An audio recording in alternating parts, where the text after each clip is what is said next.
যখন জিজ্ঞাসা করব তোমার কি খেতে ইচ্ছা করছে, তোমার কি পড়তে ইচ্ছা করছে, তোমার কি খেলতে ইচ্ছা করছে, do you feel like, do you feel like, তারপর যে কোনো ভার্বে যে প্রেজেন্ট রূপটা রয়েছে তার সাথে আইএনজি যুক্ত করে যত বলতে পারবো তত ইংলিশটা হয়ে যাবে।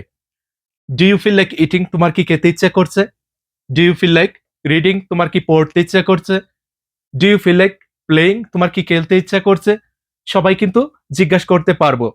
Do you feel like sleeping, তোমার কি ঘুমাতে ইচ্ছা করছে, সেই ক্ষেত্রে সে জিজ্ঞাসা করার পরে দুটি আনসার করতে পারে, হ্যাঁ অথবা কি না। যদি বলে না আমার খেতে ইচ্ছা করছে না, সেই ক্ষেত্রে এই বাক্যটি ফলো করব।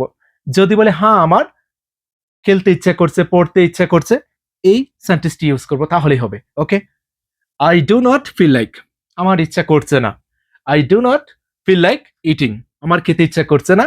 I do not feel like reading, আমার পড়তে ইচ্ছে করছে না। I do not feel like sleeping, আমার ঘুমাতে ইচ্ছা করছে না। সবাই কিন্তু পারবো। Do you feel like eating, তোমার কি খেতে ইচ্ছা করছে, no I don't feel like eating, না আমার খেতে ইচ্ছে করছে না। No I do not feel like reading, আমার পড়তে ইচ্ছে করছে না। Do you feel like reading, তোমার কি পড়তে ইচ্ছে করছে, no I do not feel like reading, না আমার পড়তে ইচ্ছা করছে না। যদি বলে হ্যাঁ আমার পড়তে ইচ্ছা করছে, আমার ঘুমাতে ইচ্ছা করছে, আমার খেতে ইচ্ছা করছে, I feel like, I feel like, তারপর এই ধরনের ভার্বগুলি ইউজ করব, তাহলেই হবে।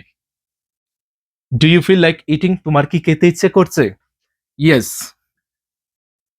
আই ফিল লাইক ইটিং, হ্যাঁ আমার খেতে ইচ্ছে করছে। Do you feel like reading, তোমার কি পড়তে ইচ্ছে করছে, yes I feel like reading, হ্যাঁ আমার পড়তে ইচ্ছে করছে। এভাবে যদি শিখতে পারি, আশা করি সবাই ইংলিশটা পারবো, খুবই